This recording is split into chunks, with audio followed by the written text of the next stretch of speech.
ಒಬ್ಬ ವ್ಯಕ್ತಿ ಮುಸ್ಲಿಂ ಆಗಿ ಕನ್ವರ್ಟ್ ಆಗೋದಕ್ಕೆ ಬರೋಬ್ಬರಿ 15ರಿಂದ 16 ಲಕ್ಷ ಕೊಡ್ತಾರೆ. ಇಲ್ಲಿ ಬುಲ್ಡೋಜರ್ ಡೆಮಾಲಿಷನ್ ಮಾಡ್ತಿರೋ ಈ ಪ್ರಾಪರ್ಟಿ ಇದೆಯಲ್ಲ, ಯಾರು ರಾಜಕೀಯ ವ್ಯಕ್ತಿ ಇದೆಲ್ಲ, ಈ ಮಹಾಶಯನದ್ದು. ಇವನ ಹೆಸರು ಜಮಾಲುದ್ದೀನ್. ಇವನು ತನ್ನನ್ನು ತಾನು ಚಂಗೂರ್ ಬಾಬಾ ಅಂತ ಕರ್ಕೊಳ್ತಾನೆ. ಇವನ ಕೆಲಸ ಏನು ಗೊತ್ತಾ, ನಾನ್ ಮುಸ್ಲಿಂ ಜನರನ್ನ ಇಸ್ಲಾಂಗೆ ಕನ್ವರ್ಟ್ ಮಾಡೋದು ಆ್ಯಂಡ್ ಕ್ಯಾಸ್ಟ್ ಬೇಸಿಸ್ ಮೇಲೆ ದುಡ್ಡು ಕೊಡಲಾಗ್ತಿತ್ತು. ಬ್ರಾಹ್ಮಣರಂಥ ಕ್ಯಾಸ್ಟಿಂದ ಕನ್ವರ್ಟ್ ಆದರೆ 15ರಿಂದ 16 ಲಕ್ಷ, OBC ಅವರಿಗೆ 10ರಿಂದ 12 ಲಕ್ಷ ಆ್ಯಂಡ್ 8ರಿಂದ 10 ಲಕ್ಷ ಉಳಿದ ಬೇರೆ ಕ್ಯಾಸ್ಟ್ ಮತ್ತು ಮಹಿಳೆಯರಿಗೆ. ಆ್ಯಂಡ್ ಲವ್ ಜಿಹಾದ್ನಂಥ ಕೃತ್ಯ ಅಂದರೆ ಹುಡುಗಿಯರಿಗೆ ರೊಮ್ಯಾಂಟಿಕ್ ರಿಲೇಷನ್ಶಿಪ್ ಆಸೆ ತೋರಿಸಿ ನಂತರ ಅವ್ರನ್ನ ಲಾಕ್ ಮಾಡೋದು, ಆಮೇಲೆ ಕನ್ವರ್ಟ್ ಮಾಡೋದು. ಆ್ಯಂಡ್ ಇದಕ್ಕೆಲ್ಲ ದುಡ್ಡಿಲಿಂದ ಬರ್ತಿತ್ತು ಗೊತ್ತಾ, ಇರಾನ್ ಮತ್ತು ಬೇರೆ ಬೇರೆ ಮಿಡಲ್ ಈಸ್ಟ್ ಕಂಟ್ರೀಸಿಂದ. ಇವನ ಹತ್ರ 40 ಅಕೌಂಟ್ಗಳಲ್ಲಿ ಬರೋಬ್ಬರಿ 106 ಕೋಟಿ ಸಿಕ್ಕಿದೆ. ಆ್ಯಂಡ್ ಇವನ ಹತ್ರ ಬೇರೆ ಬೇರೆ ಸ್ಟೇಟ್ಗಳಲ್ಲಿ ಲಕ್ಸುರಿ ಪ್ರಾಪರ್ಟೀಸ್ ಸಹ ಸಿಕ್ಕಿವೆ.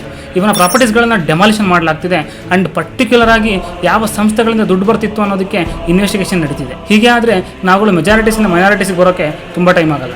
इसके द्वारा अपने एजेंट्स के माध्यम से कन्याओं को खासकर धन परिवर्तन के लिए प्रेरित किया जाता है।